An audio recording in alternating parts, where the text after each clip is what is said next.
ఇండియాకు చుట్టూ శత్రు దేశాలను పెంచుతోన్న చైనా తాజాగా భారత ఆప్తమిత్రుడు రష్యాను సైతం బుట్టలో వేసుకుంటోంది.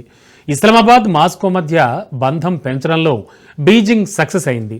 ఇటు ఆఫ్ఘనిస్తాన్ సర్కార్తో పాకిస్తాన్కు మైత్రి కుదిర్చిన చైనా తాజాగా రష్యాతో కూడా తాలిబాన్లను గుర్తించేలా చేసింది. ఇవన్నీ గమనిస్తోన్న భారత ప్రభుత్వం ఈసారి ప్రత్యర్థి దాడికి ముందే చెలరేగిపోయేందుకు వ్యూహం మార్చి ధీటైన సమాధానం ఇచ్చేందుకు ప్లాన్ ప్రిపేర్ చేస్తోంది. రష్యా పాక్ మైత్రి ఇండియాకు డేంజర్. పాక్ ఆఫ్ఘన్ ఫ్రెండ్షిప్ భారత్ కు ప్రమాదం. Russia Pak Afghan road map, dragon sketch. Operation సింధూర్లో ఇండియా పాకిస్తాన్ ప్రత్యక్ష యుద్ధం చేసినా పరోక్షంగా మనం చైనాతోనూ ఫైట్ చేయాల్సి వచ్చింది. పాకిస్తాన్ గడ్డ మీద నుంచి చైనా ఆయుధాలు మనపై దూసుకురావడం, మన సైన్యం చిత్తు చేయడం ప్రపంచం చూసింది. దీంతో చైనా ప్రత్యక్షంగా అయినా మరెవరినైనా ఎగదోసి మరి మనతో కయ్యానికి కాలు దువ్వుతుంది అనేది రుజువైపోయింది. ఎన్నాళ్ళు సీమాంతర ఉగ్రవాదంలో పాకిస్తాన్ పేరొక్కటే వినిపించినా ఇప్పుడు పాక్ దాడి వెనుక మాస్టర్ ప్లాన్ అంతా చైనాదేనని ఎస్టాబ్లిష్ అయింది. ఆపరేషన్ సింధూర్లో China made PL-15 missile via Pakistan రావడం, తుస్సుమని కూలడం ప్రపంచమంతా చూసింది. మనపై దండెత్తేందుకు పాకిస్తాన్ పిలిచి మరి అప్పులిచ్చి ఆయుధాలిచ్చి డీల్ కుదుర్చుకుంటోంది చైనా. మరోవైపు మనపై పాకిస్తాన్ వాడిన ఆయుధాలు ఎందుకు పనికి రాకుండా పోవడం, వాటిని మ్యానుఫ్యాక్చర్ చేసిన చైనా అవమానంగా భావిస్తోంది. పాకిస్తాన్కు చైనా ఆయుధాలు అమ్మడం ఒక్కటే కాదు, ఇండియాపై ఎప్పుడు ఎలా అటాక్ చేయాలి, పాకిస్తాన్ కోసం అంతర్జాతీయ సమాజ మద్దతును ఎలా కూడగట్టాలనేది చైనా ప్లాన్ చేస్తూనే ఉంది. నిన్న ఆఫ్ఘనిస్తాన్ పాకిస్తాన్ చేతులు కలపడం విషయంలో, నేడు రష్యా పాకిస్తాన్ మైత్రి విషయంలో చైనా తెర వెనుక పాత్ర పోషించిందనడంలో సందేహం లేదు.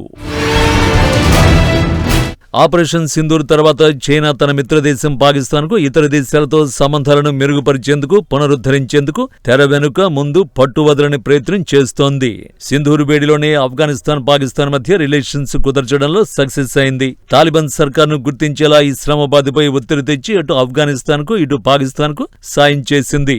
తాలిబాన్ ఇండియా మధ్య చర్చలు జరుగుతున్న సమయంలోనే ఓ అడుగు ముందుకేసి చైనా మనకు ఆఫ్ఘనిస్తాన్కు రిలేషన్స్ పెరగకుండా జాగ్రత్త పడింది. తాజాగా రష్యాతోనే ఇండియాకు మున్ముందు చిక్కులొచ్చేలా ప్లాన్ చేసి సక్సెస్ అయింది. చైనాలో జరిగిన Shanghai Cooperation Organisation SCO meeting ఇందుకు వేదికైంది.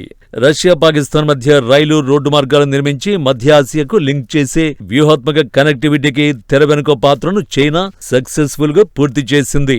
ఉక్రెయిన్ యుద్ధం సహా ఇతరత్ర కారణాలతో ఆర్థిక సంక్షోభంలో కూరుకుపోతున్న రష్యాకు ఇప్పుడు వనరులు కావాలి. ఇందుకోసం చైనా చెప్పినట్లు వినే స్టేజ్లోకి రష్యా చేరిందనే ప్రచారం జరుగుతోంది. ఇండియాకు నమ్మదగిన మిత్రదేశంగా రష్యా ఉందని ప్రపంచ దేశాలు సైతం భావిస్తున్న వేళ మాస్కో ఇస్లామాబాద్ రిలేషన్స్ మున్ముందు ఎవరి వ్యూహాత్మక బంధం ఎటువైపు వెళుతుందో అనే సందేహాలు కలుగుతున్నాయి. అలాగే ఆఫ్ఘనిస్తాన్లోని తాలిబాన్ సర్కార్ని కూడా రష్యా గుర్తించేలా తెర వెనుక పాత్రను చైనా సమర్థవంతంగా పూర్తి చేసింది. ఇండియాతో సరిహద్దు ఉన్న ఆఫ్ఘనిస్తాన్ను ఇటు రష్యాతోనూ అటు పాకిస్తాన్తో దోస్తీ చేసి మన నెత్తిన బాంబులు జారవిడిచే ప్రయత్నం చేస్తోంది చైనా.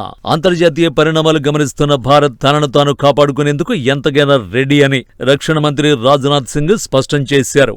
ఎన్నాళ్ళు ప్రత్యర్థి దెబ్బకొట్టే వరకు వేచి చూడటం ఇండియా పాలసీ. అయితే ఇక ముందు అలా ఉండబోదు. శత్రువు మనపై దాడి చేసేందుకు సిద్ధమవుతున్నాడని తెలిస్తే చాలు తలలు తెగ నరకడమే అన్నట్లు వ్యూహం మార్చుకుంటున్నట్లు రాజ్నాథ్ హెచ్చరికలు జారీ చేస్తున్నారు. అమెరికా రక్షణ మంత్రితో మాట సందర్భంలో రాజ్నాథ్ ఈ వ్యాఖ్యలు చేయడం అంతర్జాతీయ సమాజానికి మనం మారిన పాలసీ గురించి చెప్పడం అనే అభిప్రాయాలు వ్యక్తమవుతున్నాయి. శత్రువు యుద్ధానికి ప్రిపేర్ అవుతున్నాడని తెలిస్తే చాలు మన భూభాగంపైకి రాకముందే వారి భూభాగంపైకి తెగబడటం అమెరికా, ఇజ్రాయెల్ వంటి దేశాలు పాటిస్తున్న యుద్ధ నీతి.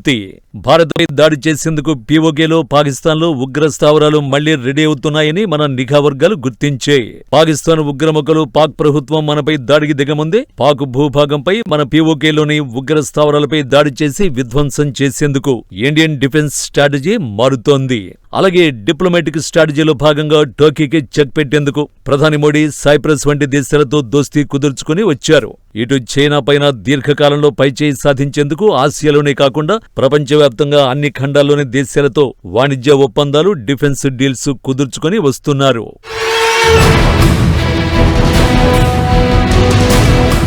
మావో జెడాంగ్ కాలం నాటి ఫామ్ అండ్ 5 ఫింగర్ పాలసీని నేటి జీ జిన్పింగ్ హయాం విస్తరిస్తోంది.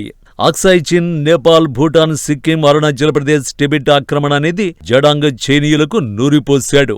ఆ తర్వాత మరింత దెబ్బ కొట్టేందుకు రష్యా, పాకిస్తాన్, ఆఫ్ఘనిస్తాన్, బంగ్లాదేశ్, శ్రీలంక వంటి దేశాలతో వీలైతే దోస్తీ చేయడం, లేదంటే బెదిరించడం, మరికొన్ని సందర్భాల్లో ఆయా దేశాల బలహీనతల్ని క్యాష్ చేసుకోవడం, లొంగదీసుకోవడంపై ఫోకస్ చేస్తోంది చైనా. ఆర్థిక వ్యవస్థలో 3వ స్థానానికి ఎదుగుతున్న ఇండియా ఆ తర్వాత తనపైనే గురిపెడుతుందని చైనా భయపడుతోంది. దీంతో భారత్లో అంతర్గత సంఘర్షణలు చెలరేగేలా చేయడం, ఇరుగు పొరుగుతో నిత్యం యుద్ధ వాతావరణం కల్పించడం, మిత్రదేశాలకు ఆయుధాలిచ్చి ఎగదోసి ఆర్థిక లబ్ధిని పొందడం చైనా చేస్తున్న కుతంత్రం.